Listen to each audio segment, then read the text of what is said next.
Alright, hello!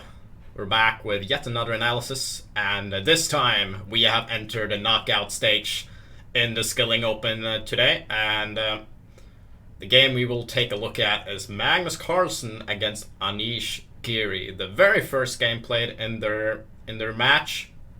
Let's see how this showdown went. So Magnus went for d4, knight f6 from Giri, c4, e6, knight f3, d5, and here knight c3.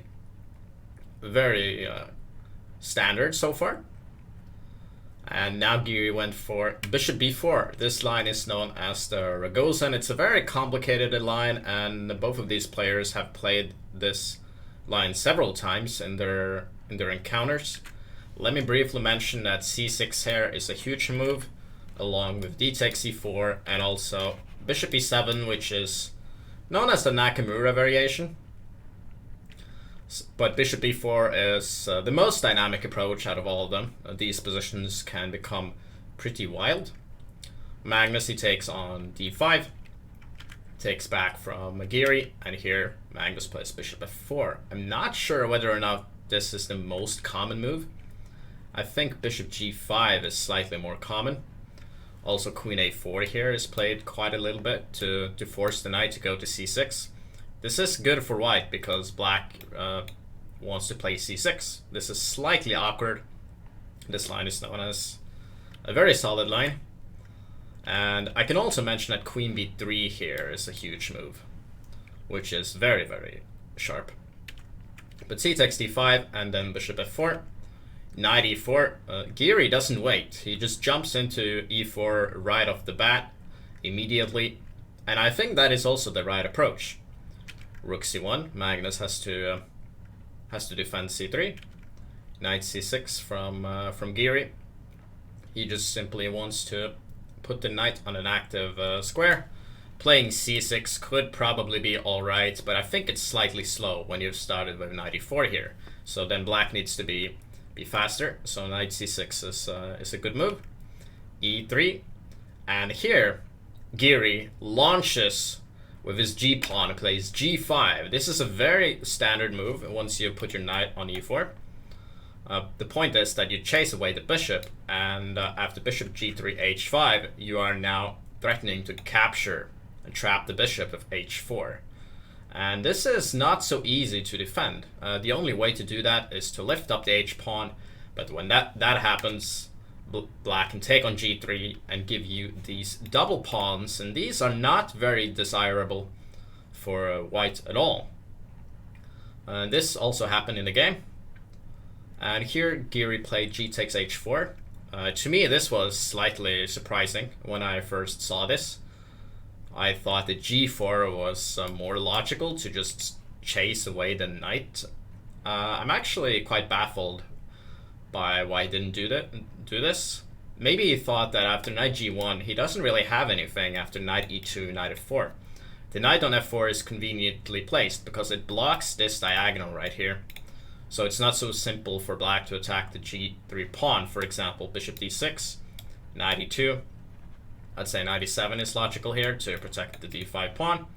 And after knight f4, knight f5, white can simply play king f2, and you're protecting both the pawn at e3 and g3.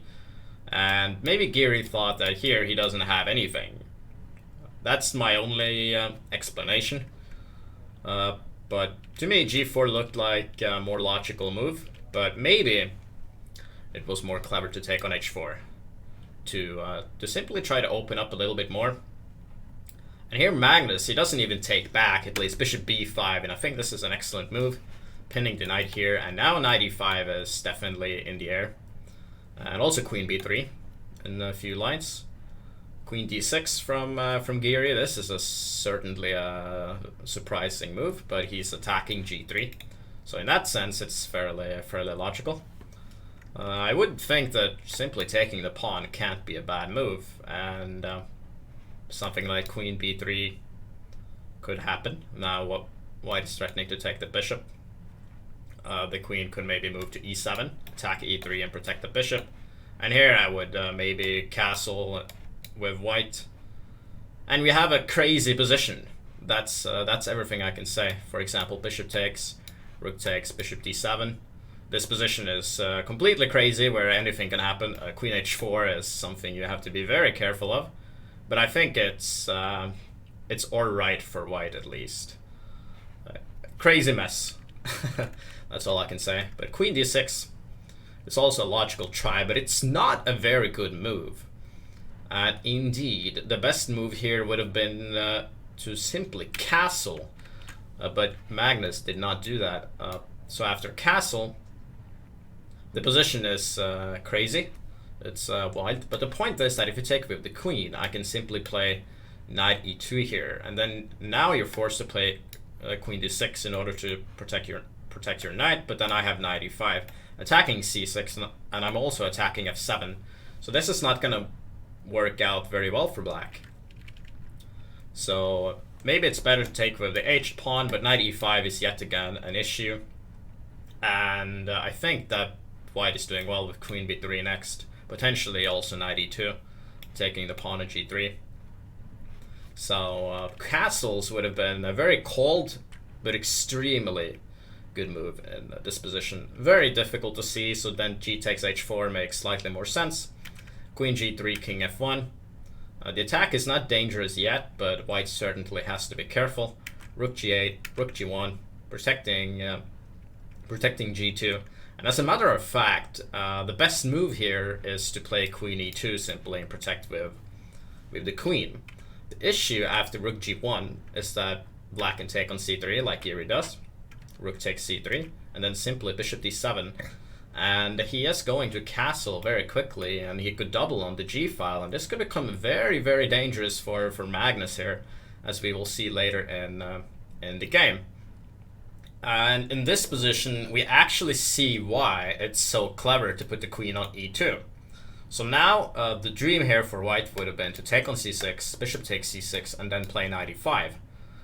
So if the queen was on e2, we would have prevented black from playing bishop b5. But now that the queen is not on e2, bishop e5 here simply wins for black. But if the queen would have been on e2, white would have had a winning position. So that is the deep point behind queen e2. It's kind of crazy, but it's very fascinating. Magnus goes for rook c5, a6, bishop a4, queen back to d6. I'm not such a fan of that move. I remember that my old coach used to say that backward moves are always bad, and I do think that is the case in here as well, because I think it could be better to go for a long castle. It's slightly more direct, and after rook takes d5, maybe simply play bishop e6, and we get a position like this, which is very dynamic, and this queen is bugging white quite a lot. It would be very uncomfortable here with bishop c4 in the air, and stuff like knight e7, knight e5 could come quickly too, or knight f5 as well. But Giri went for queen d6, takes on c6 is a good move, takes, knight e5. Now that the queen is no longer on g3, Magnus makes use of this, so he decides to take. There's no, now we have king e1, castles, and king d2 from Magnus. So he simply wants to escape. He wants to escape, but it's easier said than done. Rook d8 here, rook e8 here is a good move from Giri, and he's threatening to take on e5 and then on c5. So Magnus, he takes on h5, protecting the knight with the queen. f6 from Giri, knight f3, and it's very, very dangerous for Magnus right now. The rook is attacking the e3 pawn. Queen g3. Now queen f2 is a massive threat, which is very hard to deal with. Magnus checks on f5, king b8, then he plays queen f4. So queen f2 is still possible. It happened in the game. King c1. It does look like Magnus is out of the woods because he is threatening to take on c7, but as a matter of fact, that is far from the truth here. But Giri takes on e3. A very poor move. It makes black lose pretty much all of his advantage. And the winning move would have been to play simply bishop e2, the point is simple. We want to take on f3 and then take the rook.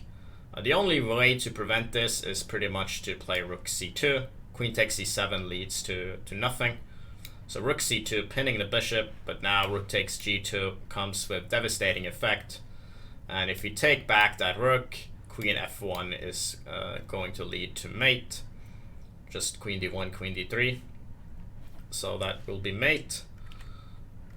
So white cannot take the rook, and if he cannot take the rook, then this knight will be hanging, and the position is resignable. So that is Giri in a nutshell. I would say that he's extremely well prepared and very, very strong in the opening.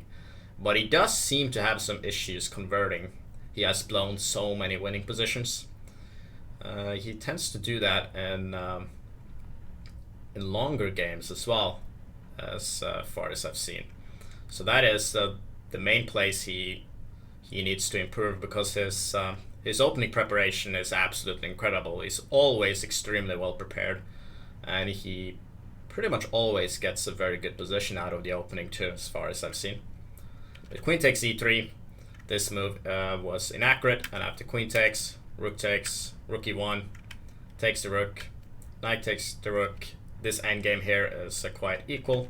Rook takes d5, rook takes h4. We can see now that we have 4 pawns against 4 pawns. Rook f5, rook takes d4, rook takes f6, rook g4, rook f2, defending the pawn, bishop c6, knight f3, bishop d5, a3. The bishop is slightly better than the knight, but it's not enough to win the game, and the game is easily drawn for Magnus. He decides to even sacrifice the pawn on g2 because of the fact that these 2 pawns against these 3 pawns is a simple draw. Takes, b4, a5, king c3, takes, king b6, king d4, bishop h3, knight d3, king c6, king e5, bishop g4, knight c5. You can see that white prevents black from playing c5, and it's also impossible for black to get his king moving. So the game is an easy draw. Knight b6, king b6, knight c5, king c6, knight b3, king b6, knight c5, king c6 with a draw. So a very good start by Giri. I must admit, he impressed me there in the opening. Very well played. Unfortunately for him, he was unable to convert. That happens. I've done that a million times myself. And we will see what this knockout match is going to bring. I'm sure we will find many, many exciting games just like this one.